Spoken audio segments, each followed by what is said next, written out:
Then we'll go to questions. I have 4 questions which I will discuss that people have already given. But if there are more questions, we can also answer those. We have how much time? 1 hour. 1 hour, yeah. So maybe we spend, depending on maybe 15 minutes on the sharing about the senses, and then we can go to questions. Mình chia sẻ trước nha mọi người, 15 phút. Ai muốn chia sẻ không? Yeah. So the lesson in this morning, yeah, I already learned some of that in the kindergarten training module, but then through your sharing, for example, the touching sense, because it's delicate, the boundary. But I never heard about someone said about the touching in the word or saying, how we use the language.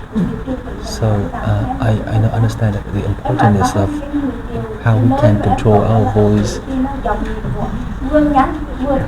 But I notice it's myself that I tend to speak very loud and fast. But I don't mean that.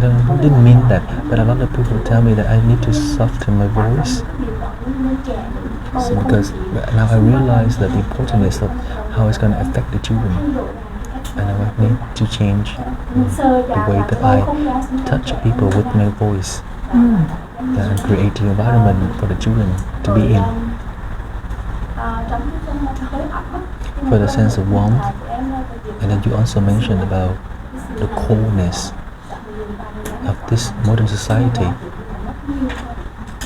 Yeah, because we lost a lot of real interaction between people and people. So, but that is a challenge for us to realize and to reflect on, to come back to our own self, true self. And for the sense of smell. And you say that when the children was young, and the children smell a lot of things. And I feel that in my case, when I was young, I smell a lot of real things that I call cow manure, and I feel like this really holy. And I feel like children nowadays, they didn't have a chance to smell all raw nature things. So I feel like the different stage of lifetime face the different challenges, and we should aware of that, and we should compromise what the children have to been through, and we adding more experience for them. Yes. Yes, thank you. Yes, so we now have to do consciously what happened. Now we choose to do something consciously. Vì chúng ta phải trở nên rất là tỉnh thức. Chúng ta biết mình làm cái gì và mình cần làm cái gì, không giống như ngày xưa nữa. I'd just like to say something in relation to speaking, how we use our voice. Tôi muốn nói một cái điều về cái cách mà chúng ta dùng giọng nói của chúng ta. And it's also important that when we use our voice, we are not creating a fake voice. Một điều quan trọng khi chúng ta dùng giọng nói, chúng ta không có giả giọng. Each of us has a different quality of voice. Có một cái phẩm chất khác ở trong cái giọng nói của mình. And I've noticed in my experience, some people think they have to put on a fake voice to be with the children. Còn có những người á, là trong cái kinh nghiệm của tôi, có những người mà nghĩ rằng là khi mà tiếp xúc với trẻ thì phải có một cái giọng khác để nói với trẻ. Hello, class 5. How are we today? So, and this is, you know, this is fake. You know, they sometimes they put like warmth and bright and happy, but then it's not what they're feeling inside. Và đôi khi thì họ cố gắng là trưng ra cái bộ mặt là rất là ấm cúng, rất là vui vẻ, rất là sáng lạng, nhưng mà bên trong nó không có. So there's enough fake things on the media. We don't need to be fake. Có nhiều thứ giả dối trên mạng xã hội thì mình không cần phải theo cái guồng đó nữa ha. But we can be conscious. Mình phải tỉnh thức về cái việc đó. And we can consciously go, I will make my speech clear, I will bring love and warmth into my speech, I will bring a sense of, gentleness and touching, but it's in my own way. It's not the generic, a generic voice. Tôi It's your sẽ own. mang cái hơi ấm vào trong cái giọng nói của tôi, sự rõ ràng và cái cử chỉ ân cần, tình thương trong cái giọng nói của tôi bằng cái cách của riêng tôi, chứ không phải là bằng cái cách mà đại chúng. We can also say, in terms of the sense of warmth, we have to be genuinely warm with the children. We have to really feel this. Hơi ấm cũng vậy ha, hơi ấm phải là hơi ấm hàng real, authentic. Yeah, it's like not fake. Okay. Thank you so much. Cảm ơn bạn rất là nhiều.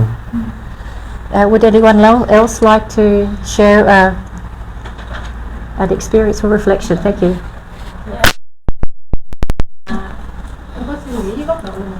So I'm as a parent, have some thinking to share, and I was always wondering that how we can have the children and have a clear thought,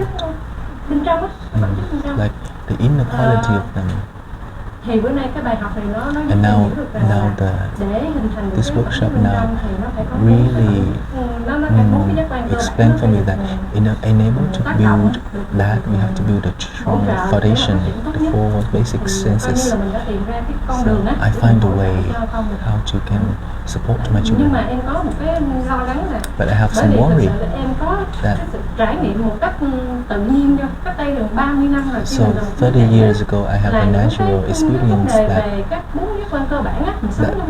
four basic senses is very easy to achieve because I was living in a rural area and didn't have even electricity, and I was in the nature all the time. And it's helped me a lot, and I feel the four basic senses inside me.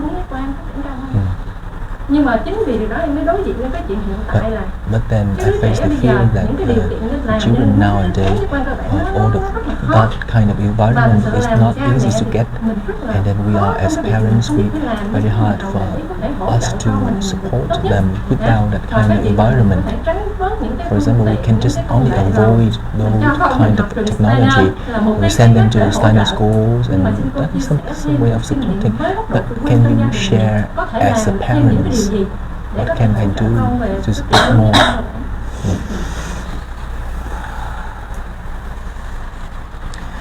Yes. Well, I don't know where your home is. Do you live in an apartment or what is your home environment like? Chị sống ở trong đâu? Chung cư hay là nhà mặt đất hay là gì? Nhà phố bình thường, nhà mặt đất. Yeah. Nhưng mà trong khu phố bình thường đúng không? Trong khu phố. Like this house. Oh, okay. Ủa mà đây là cái này ghê lắm hả? Đấy là câu hỏi là có vườn không? Có. Nhà không có vườn, mẹ chỉ trồng một ít cây trước sân nhỏ nhỏ thôi. Giống như vậy trong thành phố. Nhà trong thành phố. In the city. Yeah, in the They have city. no garden, just only some pots for plants. Okay. Yeah. Well, you can still have some good rhythms for the children of meals, sleeping, activity. Even if you're in a house, they can still have good time. They can still play imaginatively. They can still make a cubby house. They can have imaginative play even, and you can have good materials for their playthings. You can still establish that at the home. Những đứa trẻ mà nó sống ở trong những cái nhà như thế này á, tức là không có thiên nhiên á, thì cái điều ít nhất mà chị cũng có thể làm được đó chính là xây dựng cái nhịp điệu cho nó đàng hoàng, ăn thức ngủ nghỉ này kia. Nhưng mà cái nhịp điệu nó đàng hoàng xong rồi đó, thì ít nhất là trong ngôi nhà đứa trẻ nó mà có thể chơi được, chơi tưởng tượng được, tạo cái này tạo cái kia, xây dựng cái này cái kia được. I don't know what age your children are. Mấy tuổi? Dạ, đang cấp 2, 7 tuổi. 7 years old, a boy. Yeah. Một bé 11. And then another boy, another 11 years old. Okay. Well, obviously, we want to try and get them to have as much active time at home. If they are, for instance, if they are playing a musical instrument, this is a really good activity for them. Để chơi nhạc cụ chẳng hạn, ở nhà nè. Through the playing of a musical instrument, they have to have a sense of touch and, listening, all kinds of rhythmic senses. So the kind of activities that you bring into the home will be important. Tại vì chơi nhạc cụ nó ảnh hưởng rất là nhiều đến những cái giác quan khác nhau, từ cái việc sờ chạm đến cái hơi thở cho đến cái khả năng lắng nghe, và mang nhiều cái hoạt động đó vào trong một cái việc đơn giản là chơi nhạc cụ. Even if you don't have a garden, like you say, you can still have pots. You can grow things, and the children can notice the changes that are happening as the plants grow. Ngay cả khi mà mình không có vườn, mình có một cái chậu cây á, thì đừng có trồng cây cảnh nhiều quá, mình trồng cái cây mà nó có thể phát triển và sinh trưởng được, để cho đứa trẻ nó có thể nhìn được từ cái hạt lên như thế nào, rồi thu hoạch thế nào, rồi xuống. And just when kids are growing up, you've got to let them run around, in the house.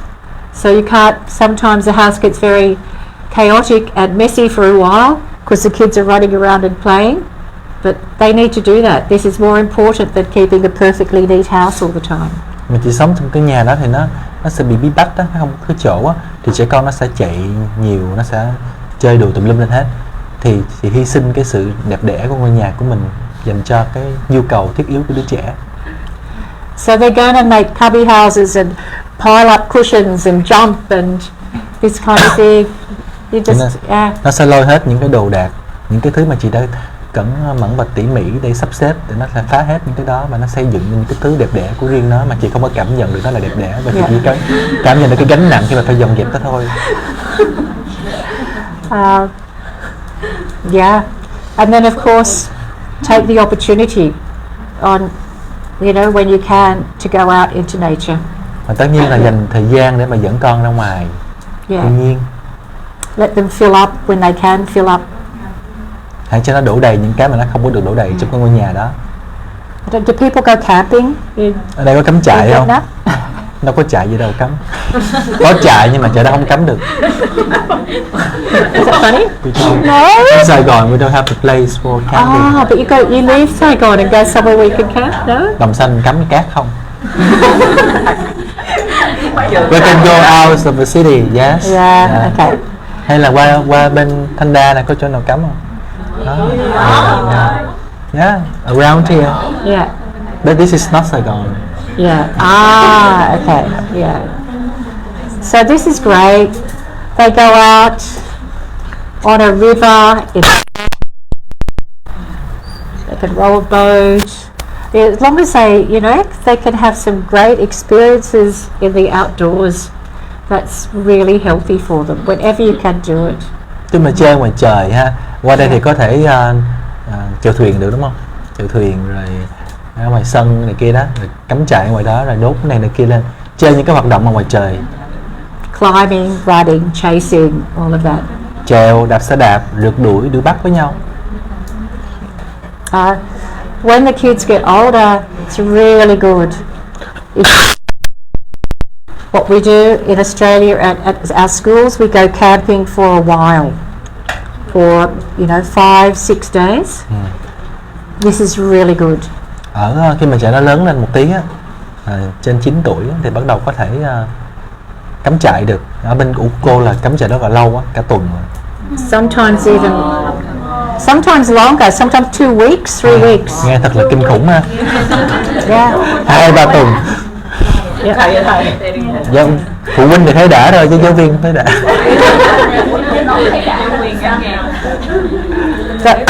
What happens? You see a reboot of the kids.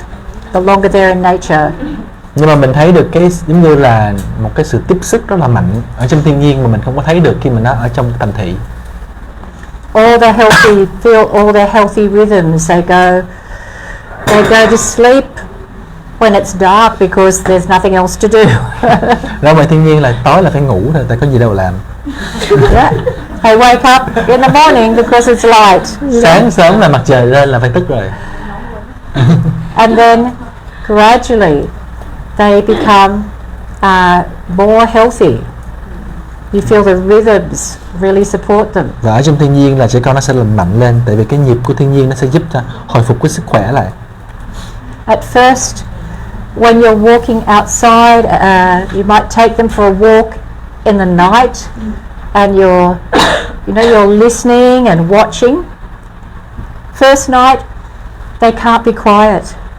They're all talking. Next night, not so much. Next night, all quiet. Until after 3-4 days, quiet. And they tuning in to nature.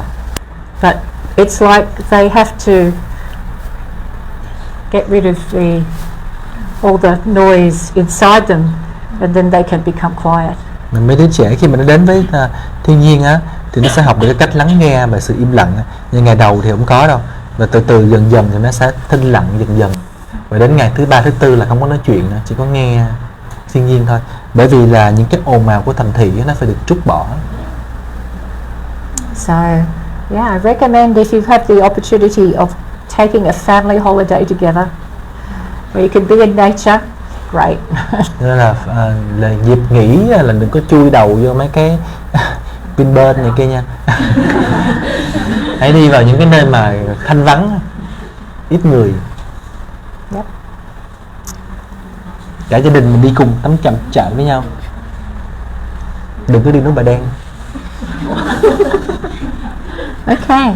So if there's no other sharing that people want to do, we can have a look at the questions that have already been asked. I'd like to look at this one. Somebody asked, how to support the hypo child in sense of touch. Cách để hỗ trợ trẻ bị quá mạnh về giác quan sờ chạm. Mình có thấy cái từ là hypo với hyper. Hypo is lacking or strong. Yes, lacking. Yeah, quá yếu. Xin lỗi. Hyper là mạnh, hypo là yếu. So this was an interesting question because we have like the middle path in where the children are secure and centered in themselves, and then we have the opposite where the children can become too sensitive, and another situation where they can become really like dull in their sense. Thì những cái giác quan á nó cũng có cái phần ở trung đạo của nó, ở giữa của nó. Ví dụ như là có những đứa trẻ thì nó là lành mạnh là nó ở giữa rồi, nhưng mà có một số bạn thì quá nhạy cảm về cái giác quan đó. Có một số bạn thì giống như bị lờn á, không có tương tác được gì hết về cái mặt giác quan đó. And so when we're dealing with special needs children, we can find these two extremes. Và khi mình làm việc với những trẻ mà có nhu cầu đặc biệt á, thì mình thấy được hai cái khía cạnh này. Usually the biggest problem is with children who are hypersensitive. Thường đó là đối với những đứa trẻ mà nó bị nhạy quá về cái giác quan này. And they can't bear to be touched. Là nó nhạy đến mức mà nó không có chịu được cái chạm. We don't know, there's so many reasons for this. It could be something that's happened in their upbringing, could be something that happens when they're as a result of trauma, birth, many reasons for this. Thì nó có nhiều lý do lắm, mình không có biết được là tại sao mà có một số trẻ thì mình bị quá nhạy cảm về một cái giác quan nào đó. Thì nó có thể là trong cái quá trình mà đứng lên á, hoặc là cái chữ đó có hai nghĩa, một là quá trình đứng lên của đứa trẻ, hoặc là cái quá trình mà từ cái phôi á, cái xương sống của cái phôi thai nó thẳng ra, nó dài ra đó. Rồi quá trình mà người mẹ mang thai mà có những cái cú sốc nào đó, cũng bị ảnh hưởng. There are other children that are not awake in their sense of touch. It's like they're not experiencing the world through their sense of touch very actively. Có những đứa trẻ thì nó bị lờn cái giác quan đó, nó không có cảm nhận thế giới thông qua cái cửa ngõ đó. And these children may not be aware of other children's boundary. Và những bạn đó nó không có biết được cái ranh giới của những bạn khác. So they can often be a problem in terms of behavior because they can't moderate or experience what the other person is feeling, so they can be too rough with one of their friends. Tại vì cái giác quan của bạn ấy nó bị lờn, bạn không có cảm nhận được cái biên độ, cái cường độ của nó, cho nên là bạn ấy thường là cư xử một cách khá là thô lỗ mãng với người khác, bạn không có cảm nhận được người khác cảm thấy như thế nào. Or they can squeeze them too much. Hoặc là ép bạn hay là ôm bạn chặt quá. So one of the ways that we can work with a child whose sense of touch is not balanced, a very easy way is to let them experience an animal, holding an animal. So then they naturally can feel the warmth of the animal like it's a little guinea pig or a chicken, and they immediately feel that how they can be with this little animal, because this animal is not a complicated person. This animal is simple and they can just touch and hold it. Và một trong những cái tốt để mà cho các bạn này là tương tác đó chính là vật nuôi. Thì mình có thể cho các bạn tương tác với con chuột lang hay là một cái con gà chẳng hạn. Nói chung là vật nuôi thì nó rất là đơn giản, nó không phải là một con người phức tạp. Và vật nuôi thì dễ dàng cho các bạn ấy sờ chạm và ôm vào, và các bạn ấy sẽ biết cái cách để mà tương tác với cái vật đó vừa phải. Yeah, other children, they with a hot, undeveloped sense of touch, if we can work with massage, it's not my modality, but I know that massage is very good for these children. Thì cái hồi nãy là cái mà liên quan đến bạn nào mà quá nhạy á, không có biết cái cách đó thì cho bạn đó. Còn bạn nào mà bị quá lờn á thì có thể là dùng cái phương pháp massage á. Cô thì không có chuyên môn về massage, nhưng mà cô biết là ở trong workshop của mình có cái cách massage để trị liệu cái phần đó. We could also use what we call a weighted blanket, something a heavy blanket. Thì cũng có một cái cách là lấy một cái mền á, cái chăn rất là dày và nặng nha. This helps them to experience this sense of touch, and it gives them a sense of security within their body. Và quấn bạn giống như là quấn em bé vậy đó, quấn chặt vào cho bạn ấy cảm nhận được cái sờ chạm bó lại xung quanh người mình. Similar, it's quite similar that the hypersensitive, the child who's very sensitive to touch and doesn't like to be touched, they will often also benefit from being with a little animal. They feel very secure here, and they just naturally it brings their sort of loving warmth towards this animal, and it's quite helpful for both hyper and hypo. Cho nên là đối với vật nuôi á, là cả hai trường hợp luôn, bạn nào quá nhạy hay bạn nào quá lờn thì đều có thể được lợi lạc từ cái việc mà tương tác với vật nuôi. But yeah, I think lots of hugs, you know, like lots of feeling of security. These children will often feel, I want a real hug if they're hypo in their sense. Nhưng mà bạn nào mà bị như là quá nhiều á thì bạn ấy rất là cần cái ôm của mình. Bạn rất là thích ôm, mình ôm ấp bạn nhiều hơn. But my specialty is not special needs children, but this is what I've experienced just within my own work as a class teacher. Tôi không phải là giáo viên trẻ đặc biệt á, nhưng mà nó thông qua cái kinh nghiệm làm việc của tôi quan sát trẻ em trong lớp của tôi. Because this sense of security is what we're working with here. This trust and security is what they need. Tại vì giác quan của cái sờ chạm liên quan đến cái niềm tin tưởng trong cái sự tồn tại, cho nên là khi mình cho các bạn ấy cảm thấy được vững tin á, thì các bạn ấy sẽ giúp ích cho cái giác quan sự chạm. And an adult that makes a loving connection with them. Và cả cái người lớn có sự kết nối với bạn ấy. Okay, thank you. How to maintain the rhythm for the kids when parents are busy. Làm thế nào để duy trì nhịp điệu cho trẻ em nếu mà cha mẹ bận trăm công ngàn việc? Dẫn cho nó bớt buồn ngủ, mọi người có buồn ngủ không? What are your priorities? What are your priorities? Rồi bây giờ là mình phải chọn thôi, cuộc sống là sự lựa chọn, mình chọn cái gì? So sometimes we have to change, moderate our priorities if we can. Đôi lúc đó là chúng ta phải điều chỉnh cái lựa chọn, cái sự ưu tiên của mình lại.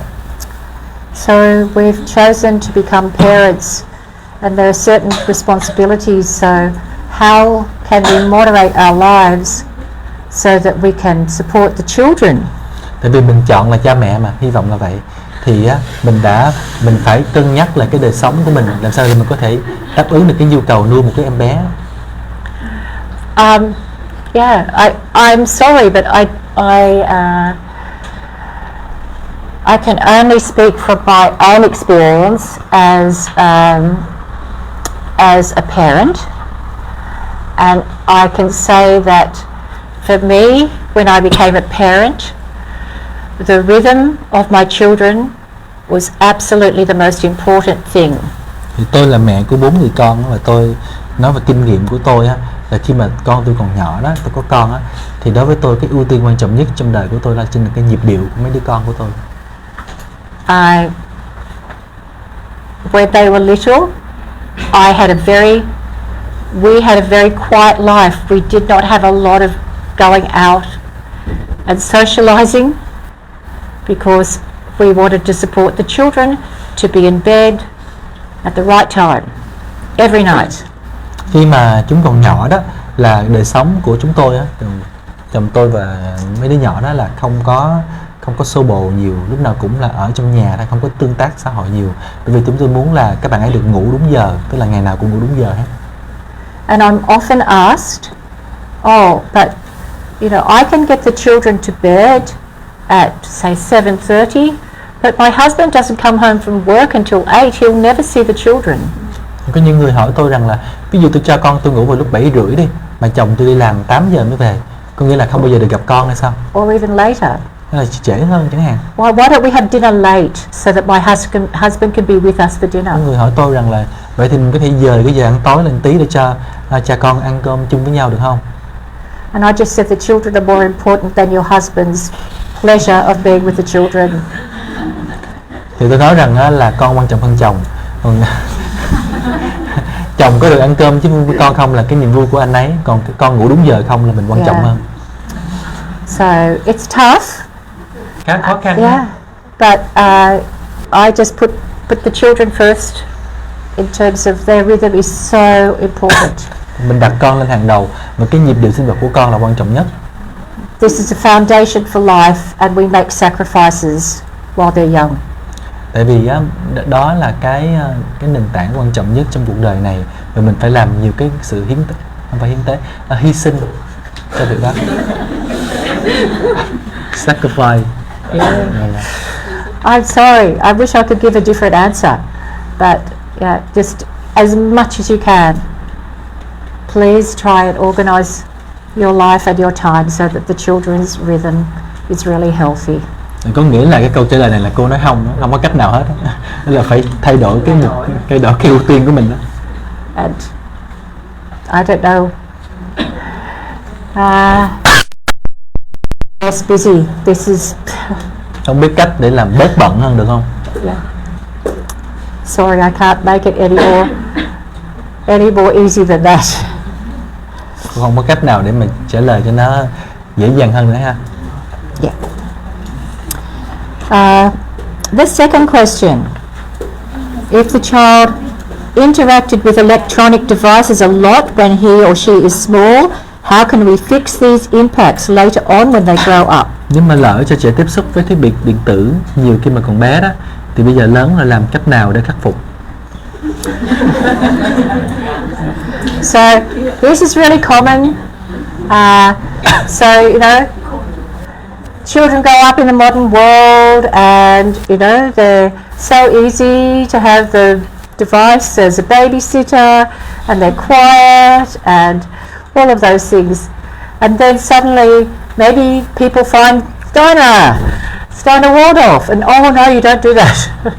So, and then there is this real a sense of guilt and anxiety about what have I done by allowing my child to have these experiences that are not going to be helpful for them. Thời đại này á, là ba mẹ là công nghệ là cái trợ thủ đắc lực cho ba mẹ khi mà để trông con á, nhưng mà đút ăn nè, đút cho ăn hay là dỗ cho nín hay là cái gì đó là đưa điện thoại là nín thôi. Cho nên là nhưng mà khi mà mình làm cái đó xong rồi mà đến một cái thời gian mà mình tìm được giáo dục Waldorf á, Steiner á, như cái mặc cảm tội lỗi nó tràn vào trái tim của mình, và trái tim của mình không có chất chứa được những cái lầm than đó, cho nên là mình phải tìm cách nào đó, đúng không? But it's never too late. Nhưng mà không bao giờ là quá muộn. There's lots we can do to help the children.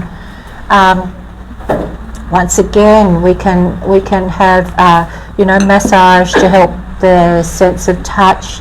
They can do painting and artistic activities which help them to engage with all the senses that were not engaged with earlier. So, and the Steiner education basically is here to support the children. But the most important thing is that we don't try, if we are engaged, if the children are attending the Waldorf school, that we change how they're interacting with devices once we make that decision, that we start to reduce, we reduce it, we limit it until it's not a big part of their life. Yeah. Thì đối với những cái trường hợp như vậy á, chúng ta sẽ phải nhìn xem là những cái giác quan nào của trẻ mà không có được nuôi dưỡng như từ ngày nhỏ thì chúng ta bổ sung vào thôi.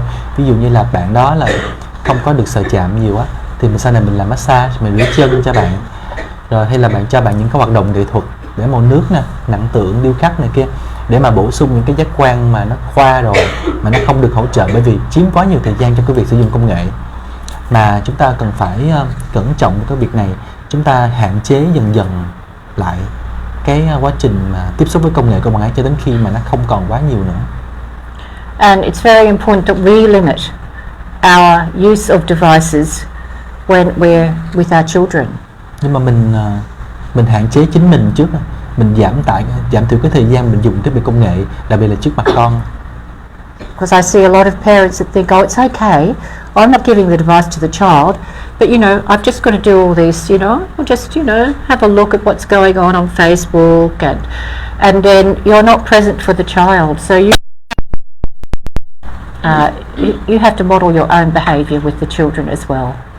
Cho nên đó là mình có người lớn nói rằng là tôi đâu có đưa con máy cho con tôi đâu, mà tôi lấy tôi xài thôi, rồi tôi lên trên diện thư đó, tôi coi có gì trên diện thư rồi tôi thấy trên đó thôi. Diện thư là Facebook á heo, diện là face, thư là bút. So,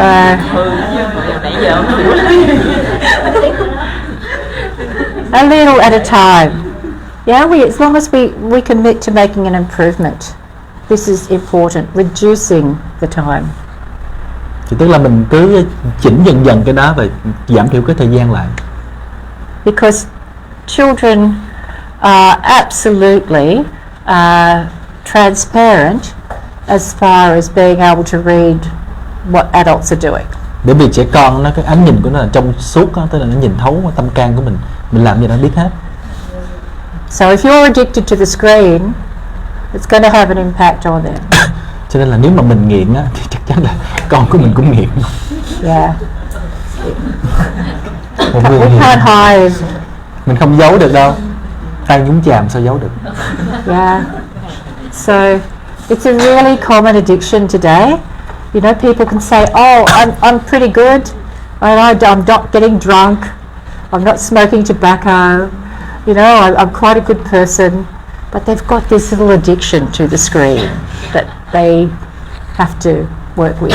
Thì đó là một cơn nghiện mới của nhân loại. Mình nói là tôi hay đó, tôi không nghiện rượu, tôi không nghiện chè, tôi không nghiện bài, nhưng tôi nghiện Facebook. So it's not just for you that you change. It's also very much for your children. Tại vì là mình thay đổi không phải chỉ vì mình không đâu, mà vì con của mình đó. Okay. Number one.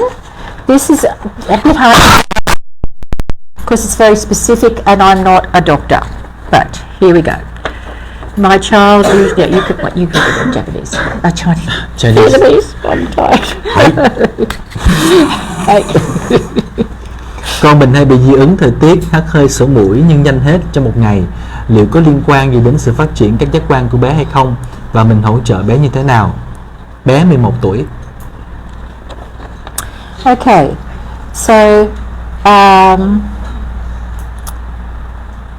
I can't answer this really because every child is very different. Có So, trả lời yeah, tại vì cô đâu có biết các bạn này đâu, cô đâu có nhìn, tại vì nó không có công thức chung cho các bạn đâu. I would like to be able to support an answer, but honestly, I can't. I'm not a doctor, and I'm not looking at the child, so I can't really. I can't really answer that. I'm sorry. I would like to be able to, but. Cô rất là muốn giúp bạn, rất là muốn trả lời cho bạn, nhưng mà cô không phải là bác sĩ, mà cô cũng chưa thấy các bạn nó được nữa, cho nên cô không có dám trả lời. There are so many reasons why a child may have an allergy. We live in a world where there's a lot of things that can exacerbate allergy in children. So có nhiều thứ có thể xảy ra lắm. Chúng ta sống trong một thế giới mà có nhiều tác nhân gây dị ứng cho đứa trẻ, cho nên mình không biết trước được, mình không biết được. So I'm sorry, I can't really address that. Xin lỗi, không thể trả lời được cái câu này. We still have some time. Yeah, so we've still got some time for other questions. But specific medical questions, I probably won't be able to answer. Không hỏi y học nha. Cô cho em hỏi xíu là ở I want to ask about vòng tròn này thì có 12 giác quan đấy, thì có 4 giác quan nền tảng và các giác quan còn lại. Thì độ tuổi của từng giác quan thế nào để mình nuôi dưỡng? Đó là câu hỏi thứ nhất. Câu hỏi thứ hai tại sao lại một câu thôi, không, ý là nó liên quan đến nhau luôn trong cái vòng tròn này luôn. Thì ví dụ như giác quan chuyển động, tại sao nó lại ảnh hưởng đến giác quan suy nghĩ, giác quan lần nói mà không phải là ảnh hưởng đến giác quan khác? Okay. The first one is he asked about the 3 different stages of ages that these senses are more stronger. Yeah.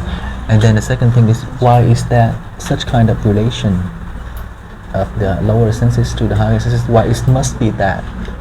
Yeah. Yeah. Okay.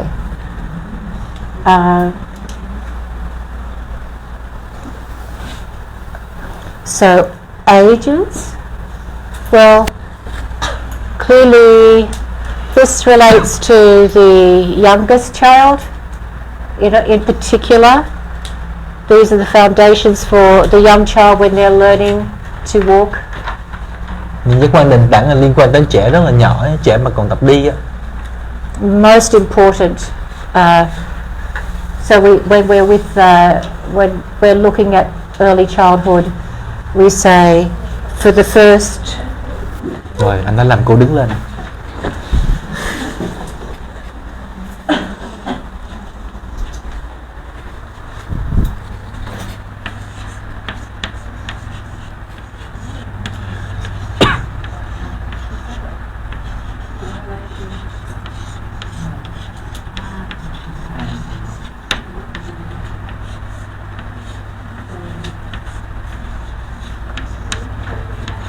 Hỗn số 2/1/3.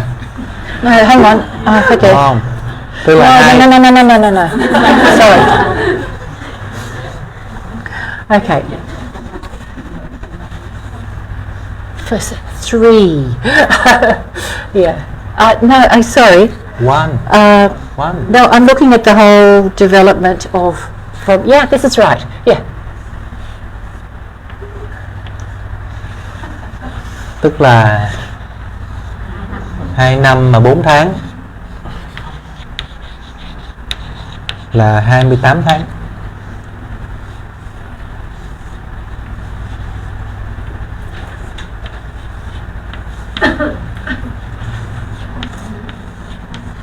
Rồi tới 4 năm 8 tháng.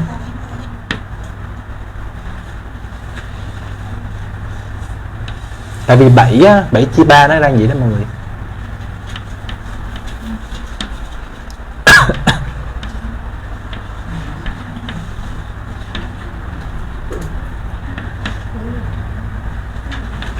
Nói chung là từ 0 đến 7 chia ra làm 3.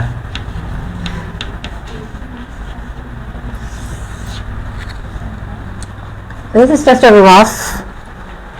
rough understanding of what happens in the child under 7. Từ 0 đến 7 thì đây là một cái phác thảo sơ qua về cái phát triển của trẻ.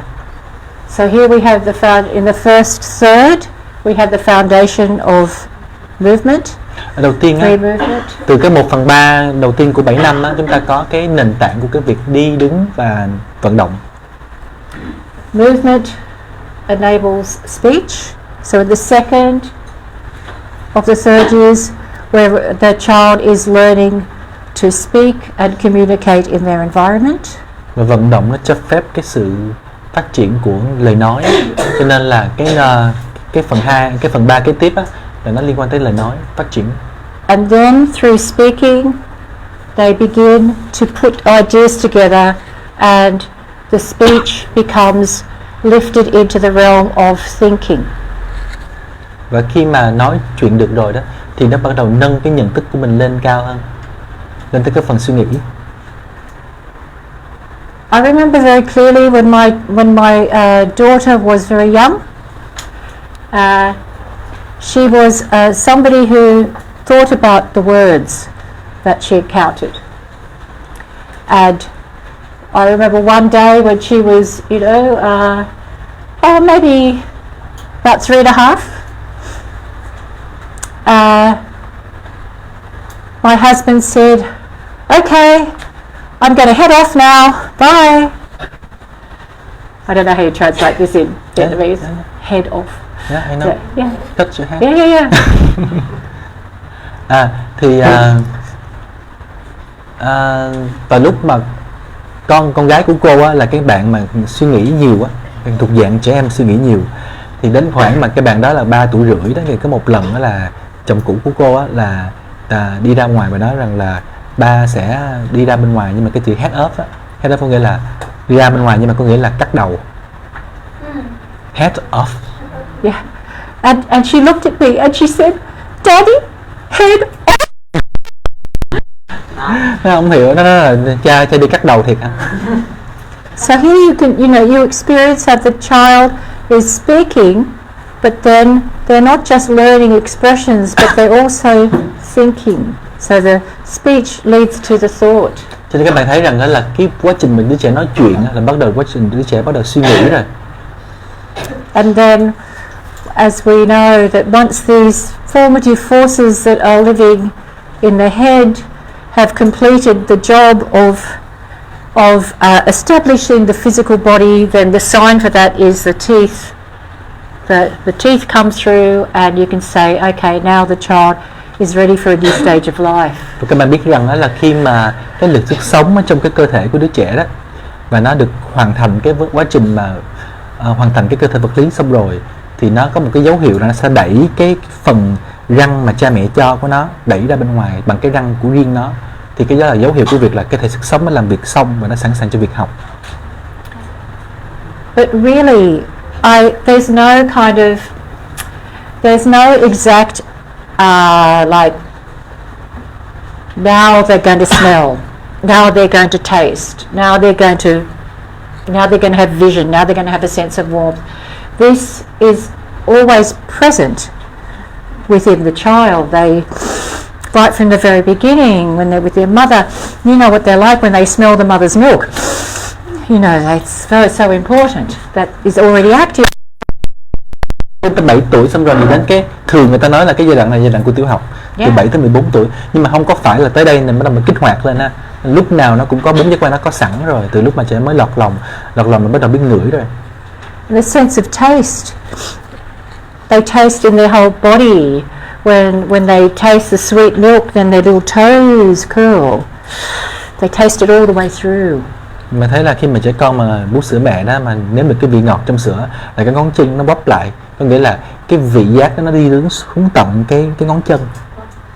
And then as regards, you know, the ability to see colours, well, this takes a little bit of time with the young baby until they're sort of beginning to focus, but very soon they are able to recognize people that they know, and so that, you know, it's really all of this is in the first year of life. This is developing, all of it: smell, taste, sight, warmth, hearing, and then only a bit later is this strong relationship to word, thought, ego. This comes later.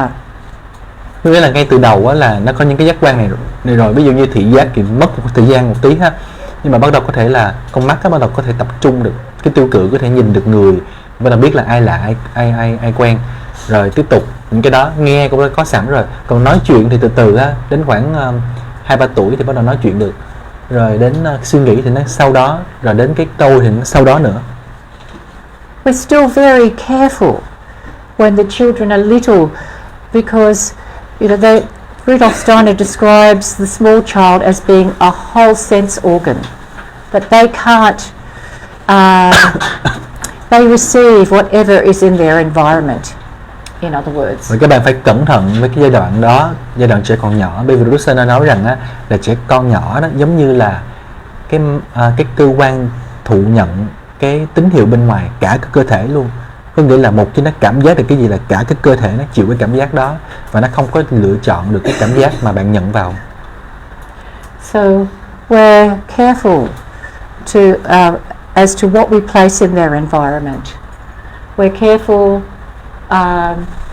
that, for instance, that they're not exposed to really bright lights all the time, that there's softness and a preference for natural light, so that their senses remain aren't assaulted. Yeah. Cho nên đó là mình phải cẩn thận với những cái đó, những cái mà mình đặt ở trong cái môi trường của đứa trẻ.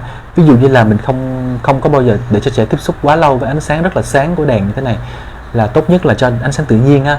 Cho nên những cái giác quan nó có thể được bảo vệ. We're going to, you know, we look after their warmth very much.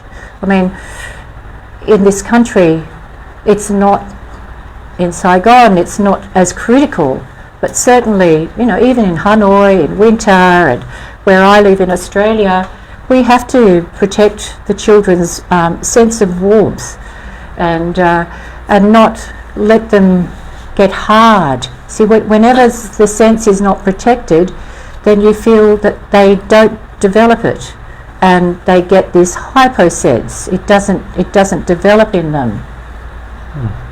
Và ở đây thì nó không có nhiều, nhưng mà ở Hà Nội hoặc là ở bên chỗ của cô á, khi mùa lạnh á, thì mình phải giữ ấm cho đứa trẻ rất là cẩn thận. Bởi vì nếu mà mình không có bảo vệ cái giác quan đó thì nó sẽ bị chai cứng, nó chai sạn mà nó không có phát triển cái đó nữa. When children aren't protected with the sense of warmth, for instance, if they're running around in winter with bare feet and very thin clothing, then you feel they can't have a really sensitive relationship to their environment. Something gets, how shall I say, it becomes undeveloped and numb in them. Và nếu như mà mùa đông á, mà để cho trẻ chạy chân trần rồi mặc áo phông phanh chạy sọc ngoài đường chơi rất là lạnh như vậy á, thì mình thấy được rằng là có một cái điều gì đó ở trẻ nó bị mất, tức là trẻ không có còn cái cảm nhận về môi trường tốt nữa, giống như là bị trơ sạn trước cái môi trường. And similarly, in relation to the sense of hearing, we know that if children are exposed to loud sounds, this actually damages the organs of hearing, and the little crystals in the ear that vibrate can get stuck together, and then they can't hear properly. Và nghe cũng vậy, bảo vệ cái thính giác của trẻ nhỏ, không cho trẻ nghe tiếng ồn và tiếng động quá nhiều. Mình biết là nếu mà nghe nhiều quá thì cái màng nhĩ của nó bị vấn đề và sau này nó không có nghe tốt được nữa.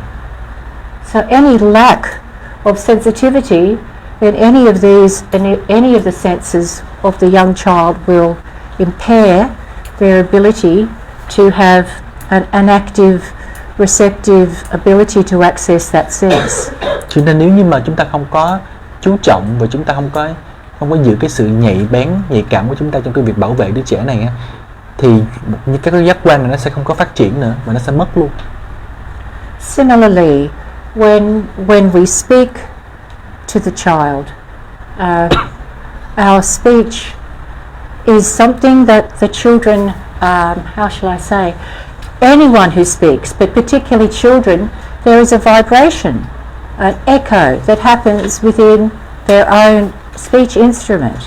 So within the vocal cords there is a reverberating that happens. Thì Rosen nói rằng là cái người lớn ai cũng vậy ha, nhưng mà đặc biệt là trẻ nhỏ, khi mà nó nghe một ai đó nói cái gì đó thì ở trong cái thanh quản của nó có một cái sự rung động bắt chước cái tiếng nói đó mà không có phát ra lời. So when a child is hearing an artificial speech that's coming from a machine, they're not getting that mimicry within the vocal cords. Cho nên là nếu như mà trẻ con mà nghe cái tiếng nói không phải của người á, hoặc là cái loa nó phát ra nhiều quá, nó không có cái sự thật ở trong giọng nói á, thì cái thanh quản nó không có phát triển.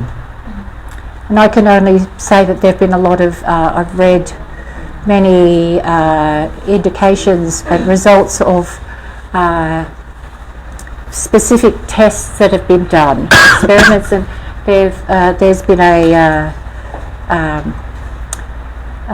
an observation of the way the sensitivity within the vocal cords of a child who's hearing active speech and a child that's hearing something that is not human, even growling or mechanical noises, the resonance doesn't happen the same way. Và tôi có đọc nhiều cái bài nghiên cứu, người ta bắt đầu người ta đo đạc cái sự rung ở trong thanh quản của đứa trẻ đó, khi mà nó nghe những cái âm thanh khác nhau. Nếu mà đứa trẻ mà nó nghe cái giọng người nói thật á, người nói thật, tương tác xã hội thật, thì nó rất là khác với trẻ mà nghe cái tiếng không phải của con người. Đặc biệt ví dụ như là cả cái tiếng máy móc, tiếng ồn của máy móc đó. With the young child also, we try and have a protection for the thoughts, even the thoughts that we have, that we bring into the environment of the young child. Mình bảo vệ đứa trẻ khỏi cái suy nghĩ của mình, tức là cái suy nghĩ mà mình mang vào trong cái căn phòng đó. All thought activity is in our environment. It doesn't disappear. Just because it's invisible does not mean that it is present. Cái tư tưởng của mình nó không, tuy là nó vô hình nhưng mà nó có tồn tại ở trong cái không khí của phòng đó khi mà có mình suy nghĩ cái đó. So even if someone has violent or angry thoughts in the presence of a child, even if it doesn't manifest in how they're speaking, the child will pick it up and it will be also there in every muscle of that person. The child perceives directly what that person is. We cannot hide anything from the children. Ngay cả khi cái người có một cái suy nghĩ mà giận dữ, tiêu cực ở trong đầu mà không có thể hiện ra bất cứ một cái hành động nào hết nha, chỉ có nghĩ như vậy thôi á, thì cái đứa trẻ nó cũng nhận được cái đó và nó tràn khắp cái người của con, và cả từng cái thớ cơ nó cũng nhận lấy cái sự giận đó của cái người đó. Mình không có giấu được mấy cái đó. And very much when we're with young children, we're not confrontational with a young child. Và khi mà chúng ta nói chuyện với, chúng ta tương tác với trẻ, chúng ta không có trực diện, chúng ta không có đối chất với trẻ. We don't stand with our ego force the way we would stand with another person, an adult. Chúng ta không có đứng với tư cách là một người độc lập, người lớn, giống như là chúng ta đứng với một người lớn khác. Where the ego is present and active. Cái cách mà chúng ta đứng với người lớn khác đó là cái tôi của chúng ta có hiện diện. It's natural that we feel this sense of protection, that the child's ego is not yet present. If we meet it with the strength of our own ego, then this is, how shall I say, this is painful to the child. They're not ready for this meeting. Tức là nếu mà cái tôi của mình rất là mạnh, mình gặp cái đứa trẻ đó, mà cái đứa trẻ cái tôi nó vẫn chưa có sẵn sàng, nó chưa có tới, thì nó rất là đau đớn cho cái trải nghiệm của cái tôi đứa trẻ đến. And when I say, I should probably qualify this, when I say meeting the child with our ego, I would say this is with this untransformed, self-willed aspect of the ego. The I want it to happen this way. You do what I say. That kind of ego. Not the sort of the pure ego which has a sense of the holy. So I would make a point of saying self-centered egotism. Cái tôi mà cô muốn nói đến là cái tôi thấp nha. Yeah. Cái tôi của cái sự độc đoán, cái tôi của sự ra lệnh, cái tôi của tôi muốn cái này, tôi muốn cái kia, ra lệnh là phải làm cái này, phải làm cái kia. Đó là cái tôi thấp. Còn nếu mà chúng ta đến với đứa trẻ với cái tôi cao cả hơn á, cái linh thiêng hơn, cái tổng thể hơn, thì nó không có gì hết. It's 4:30. Are we finishing? Yeah. I would just say, in relation to these, how do these work? Why? How? We have to develop a sense for these things. I can't give you an intellectual answer or a scientific answer. All I can say is this is something that I've observed and worked with and experienced the truth of.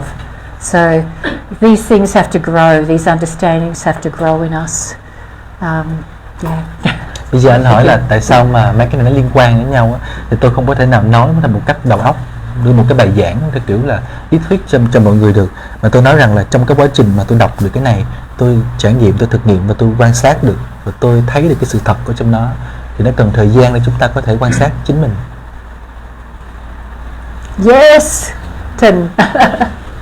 Dạ, cho câu hỏi là có một trẻ lớp 1 và I want to ask phát âm class rất là khó 1 khăn. teacher. Trẻ không có dấu hiệu gì đặc biệt, nhưng mà chỉ có phát âm khó khăn thôi, thì hard for him to enunciate the word, and how can I help support him? Movement. We do Vận động, chuyển động. movement.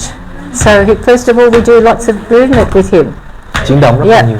ý hỏi là có thể những cái chuyển động cụ thể không, hay là cứ làm chuyển động? Can you give specific kind of movements? Okay, so, well, we have wonderful eurythmy. Okay? So, consonants or vowels?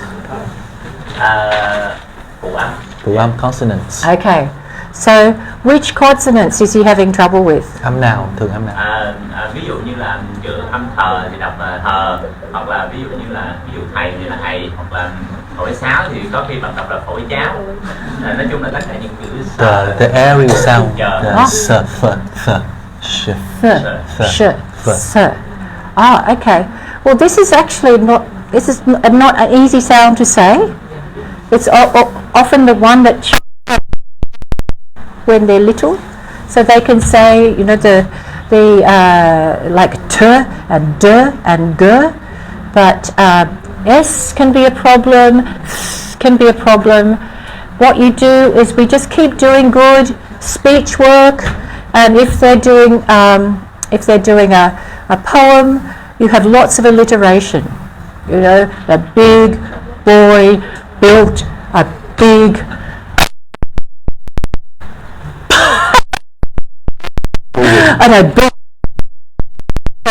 movement and gesture and consonant, and keep working on that, and it will come into his body, and then it will be able to come into his speech. Mấy cái âm mà chữ đó nó rất là khó nói cho trẻ, Đó là trẻ mà nhỏ nó rất là chật vật với cái việc mà nói cái âm thờ, âm phờ, âm sờ này kia. Thì ý của cô nói rằng là vẫn cứ tiếp tục làm cái việc của mình đang làm, là những cái chuyển động, những cái vận động trong lớp, rồi đọc cái gì nó cũng có chuyển động nên hết. Rồi khi mình đọc thơ á, thì mình đọc rất là rõ, mình phát âm rất là rõ những cái chữ đó, mình nhấn thật là mạnh vào từng cái âm phụ âm đó. Và dần dần như vậy nó đi vào trong người của trẻ trước, cái cơ thể của trẻ, thì mới lên được cái phát âm của đứa trẻ. Và Udemy nó cũng sẽ giúp được nữa. Cứ nhờ chồng của cô giáo dạy văn là được. Trung Đức.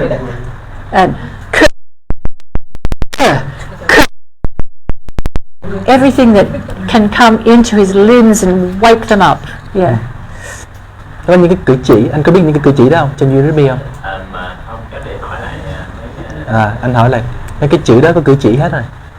Yeah, but it's quite common for children to have trouble with these particular consonants. Trẻ mà ngỗng thờ phờ là bình thường.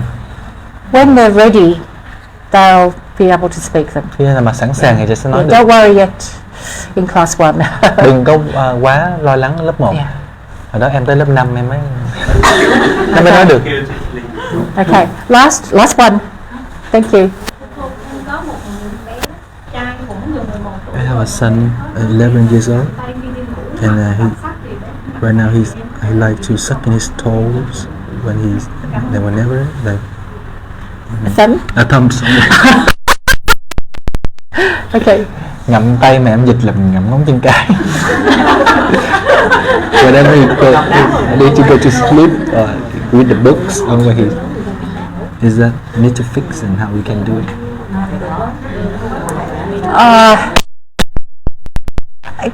I wouldn't worry about it. It's like he'll at a certain point he'll become aware that other kids don't do this, and he'll want to change. I wouldn't. Don't worry. He'll learn from other kids. Oh, they're not doing that. Okay, so his peers will kind of help him. Không sao đâu, nó sẽ học thôi. Tức là nó ngậm mà bạn nó cười, hay là nó không thấy người khác làm như vậy, nó từ từ nó sẽ chỉnh lại khi nó lớn lên dần dần. Chứ việc ngậm tay nó cũng đâu có cái gì quá nghiêm trọng đâu. It's okay. Không sao hết. Okay. Yeah, we need to finish.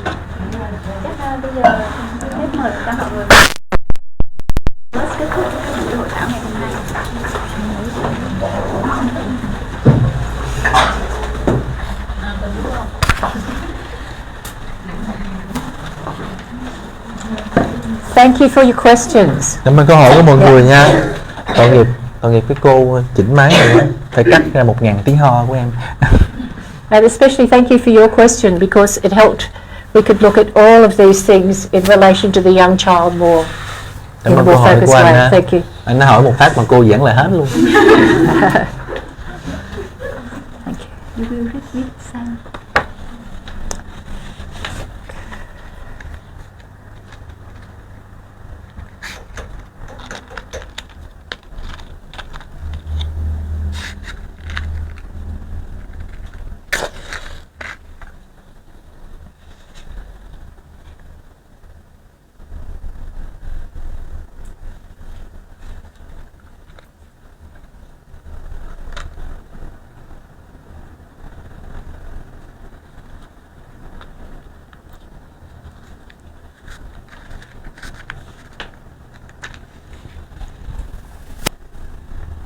Quiet I bear within me. I bear within myself forces to make me strong. Now will I be imbued with their glowing warmth. Now will I fill myself with my own will's resolve. And I will feel the quiet pouring through all my being, when by my steadfast striving I become strong, to find within myself the source of strength, the strength of inner quiet.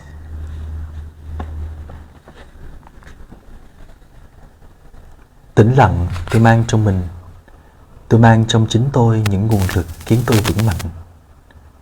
thấm đẫm tôi với hơi ấm tỏa rạng. Bây giờ tôi lấp đầy tôi với kết quả của ý chí chính mình, và tôi cảm thấy sự tĩnh lặng đổ vào khắp con người tôi.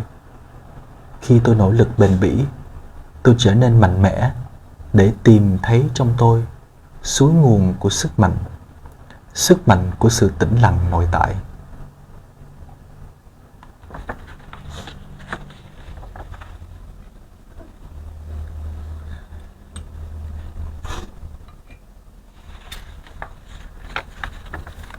Thank you. Cảm ơn mọi người.